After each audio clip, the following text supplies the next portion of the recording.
from the Mutual Broadcasting System. This is STRAT, Strategic Risk Assessment Talk.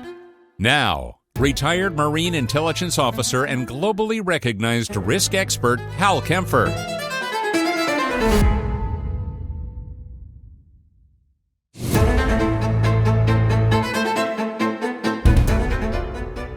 Welcome to STRAT. Today, our Strategic Risk Assessment Talk will discuss something kind of close to home, the rather dramatic events that are burbling up in Cuba. And you've probably seen stuff on the news, but we're going to talk about that communist island's future in the near term and longer term, its relationship with the U.S., but also the implications this has for the Western Hemisphere and certainly the U.S. position in the Western Hemisphere. So let me just kind of hit you with what's going on right up front.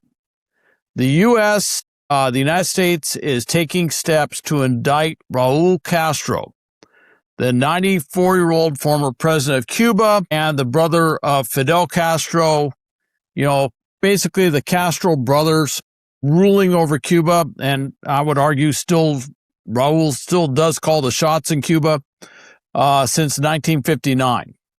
And this is in connection to something I vividly recall, which was their downing of U.S. planes 30 years ago. And so U.S. officials are talking about this. They're not so much being named, but it is pretty clear that this is happening, and it is a point of discussion in the U.S.-Cuba relationship. Now, this potential indictment, which would obviously need to be approved by a grand jury, and there has been some speculation out there, would a grand jury actually do this? Is expected to focus on this 1996 shooting of these planes. It was a humanitarian group called Brothers to the Rescue, and the incident dates back to February 1996 when two Cessnas that they were flying were basically brought down, and it was brought down by a Cuban MiG-29 fighter jet, and it killed 4 people. So it's rather an interesting thing to kind of point out. Of all the things that Raul Castro has done over the years, this one is kind of interesting that they point to this. A report by the Organization of American States found that the planes were shot down outside of Cuban airspace, and that is a problem, legally speaking, for Cuba, and alleged that Cuba violated international law by shooting them down without warning and without evidence that it was necessary to do so. And I'm sure someone out there is going to say, well, what are we doing with these narco terror or these boats in the Caribbean and the Eastern Pacific? And I'm sure someone will bring that up at some point, but that is separate and apart from this particular issue, the way it is laid out there. Now, it drew a lot of outrage at the time. In fact, then President Bill Clinton condemned it in what could only be called the strongest possible terms.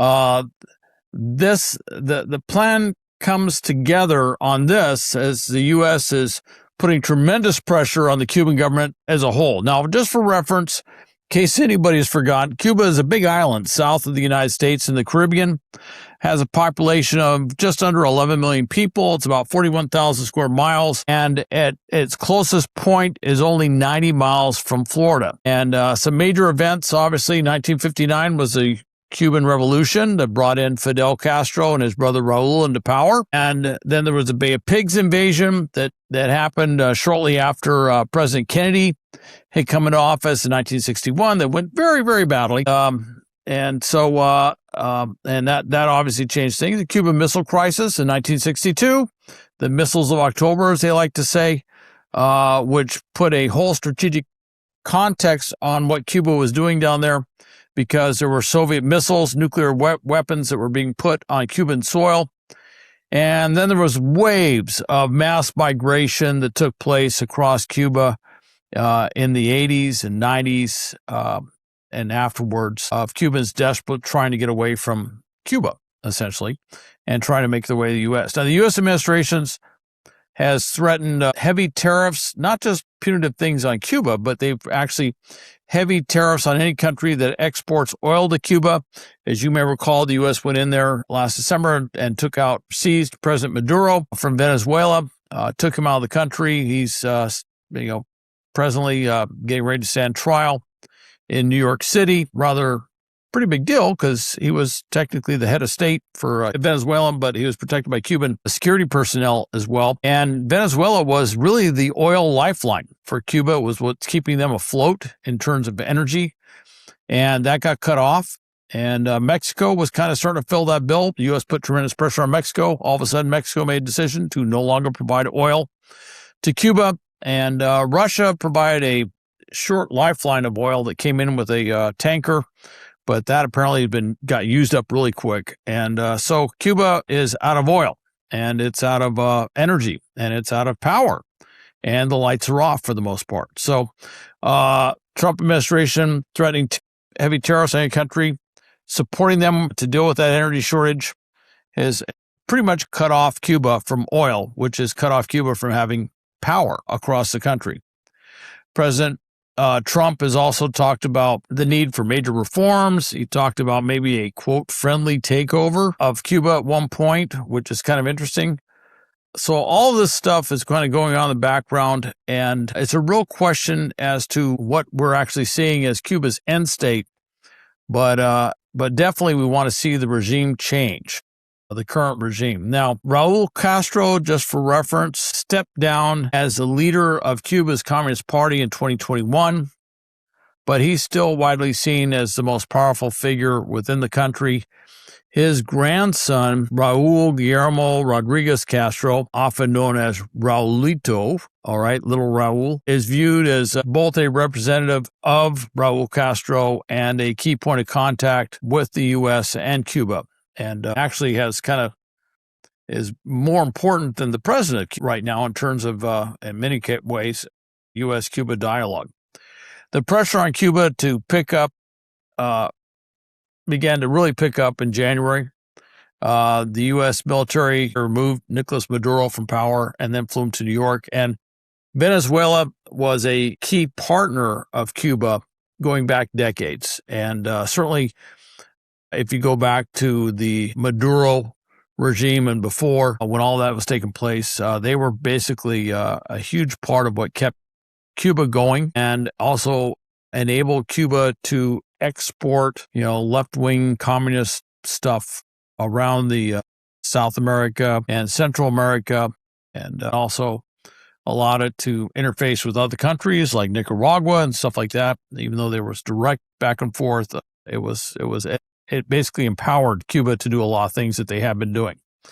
Now, CIA Director John Ratcliffe met with Raulito, the younger Castro, this last week, Thursday, following an earlier visit that he had with him last month. And Ratcliffe basically delivered President Trump's message that the U.S. is prepared to seriously engage with Cuba on economic and security issues, but only if Cuba makes some very fundamental changes. In fact, the CIA official stated afterwards that Cuba can no longer be a safe haven for adversaries in the Western Hemisphere. And that reaches across a number of different things, obviously, not the least of which is the things that Cuba is doing to enable Chinese and Russian activities in the Western Hemisphere as well. So what does this all mean to the U.S.? Well, first off, within Cuba itself, the lights are out. People are running around at night in the dark, banging on pans and stuff in frustration because there's no power. I think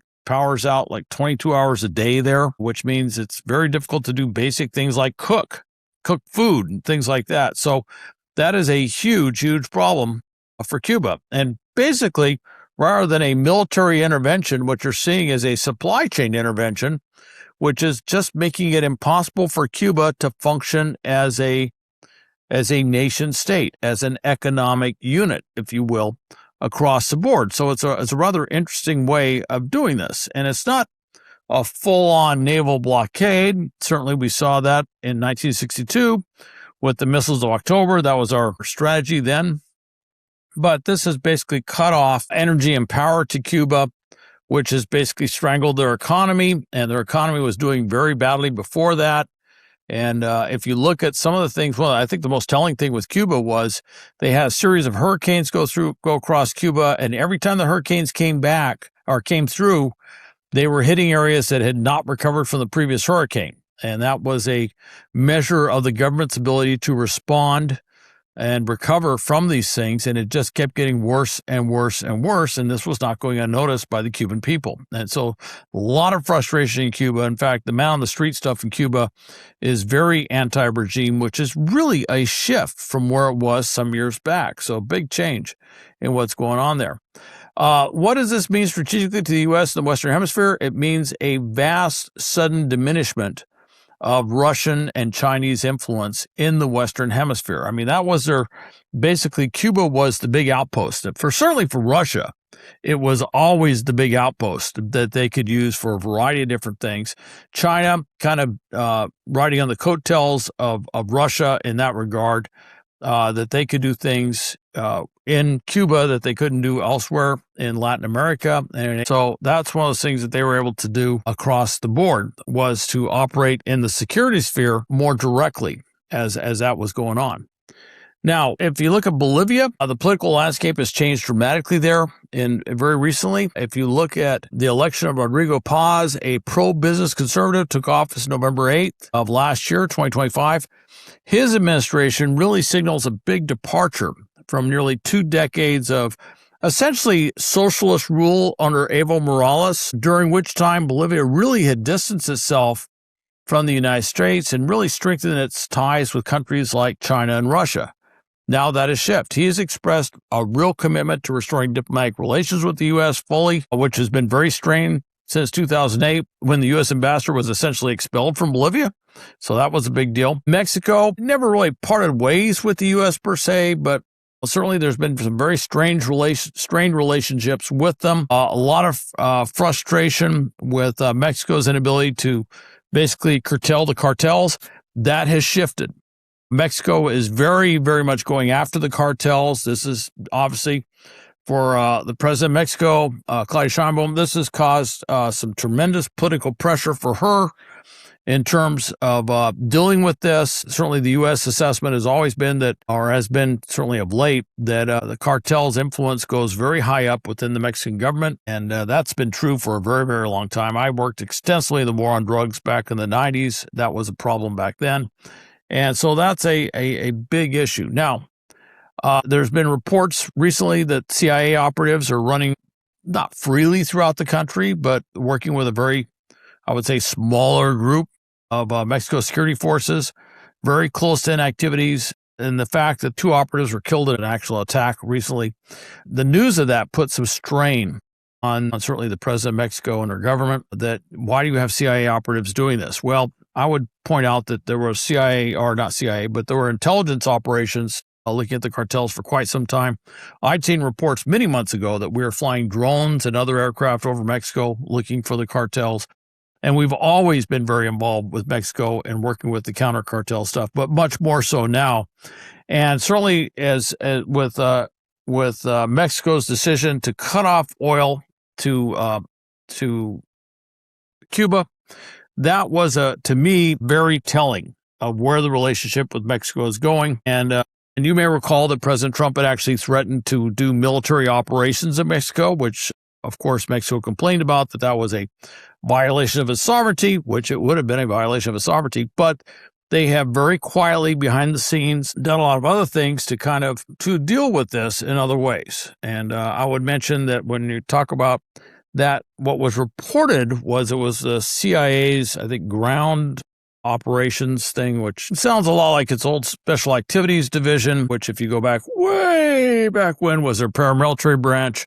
That's a way of getting that sort of expertise, that kind of capability into Mexico, going after cartels, which would be just short of putting uniformed special operations forces down there. All right. Now, I was involved at the beginnings of the discussions of a thing that became Operation Casablanca, which I actually was looking at a different country, not Mexico, but in the time since I left that particular multi-jurisdictional task force, they turned it into a Mexico operation. This was back in the 90s, and so this was a very big deal that they had put together. But that was where it went up to a certain point. And back then, if you go back 30 years, it got shut down because it got so high up within the Mexican government. We are no longer reticent to go that high up in the Mexican government and point out these things like we were back then. Then it was politically embarrassing. We didn't want to do it. And so the whole thing got shut down, or at least that's what was reported, but I don't think that would be a problem now. Nicaragua is also under Daniel Ortega and the communists down in Nicaragua. That has always been another country that we've had a difficult relationship with. Daniel Ortega is old, and his power seems to be somewhat waning in that regard. But certainly without Cuba there, it makes it very difficult for Nicaragua to really refuse or to be defiant of the United States, because it's surrounded by close U.S. allies in Central America. There is no Cuba out there. There is no Venezuela out there. And certainly, I think something that every country in the world that has aligned itself with Russia and China has seen, they're really not there when they get into trouble. So I think that's going to shift dramatically, and I think it is starting to shift dramatically. The U.S. has initiated a number of things. Something that didn't get as much attention, but it was tied to something else it did, was the America counter-cartel coalition, about 17 different countries under primary leadership of the U.S. Department of War, really going after the cartels in a major way. And you certainly see Operation Southern Spear, where basically we're striking drug boats and semi-submersibles and stuff on a pretty regular basis. Almost 200, quote, narco-terrorists, as we define narco-terrorists, have been killed, and over 50 strikes throughout the area. Now, the U.S. began counter-cartel operations with U.S. military in Ecuador. I think this is a significant operation. I think it's been largely overlooked because of all the other things happening in the world, places like Iran. But it just goes to show how things are dramatically changing. And without Cuba being that pro-Russian, pro-Chinese outpost of legacy communism in the Western Hemisphere, it could really shift everything. I think you see a different U.S. position coming out of this in a very, very major way. So this could be a massive shift in Western Hemispheric relations. It could be something that changes the way, I think it's going to change things as dramatically as things changed, certainly in 1959 when Fidel Castro came to power. And one could argue this is kind of a restoration of the U.S. having a very dominant role on this entire side of the planet, which I think is President Trump's goal. And certainly if you look at natural resources, you look at minerals, you look at oil, you look at everything, strategically speaking, this is a very important thing for the United States and much needed. Thanks for listening to STRAT. Also, please go to stratpodcast.com. You can go to my YouTube channel, Hal Kempfer TV, or go to the GRIP, Global Risk Intelligence and Planning website, which is www.gripsa.com. And also, coming up in June, you will see that if you go to Los Angeles InfraGard website, I'm doing another Global Threat Update webinar. Hopefully you can register for that and spend some quality time and actually get to ask me some questions online about various things, basically taking an entire trip around the planet. So anyway, thanks again, and hope you tune in for the next one.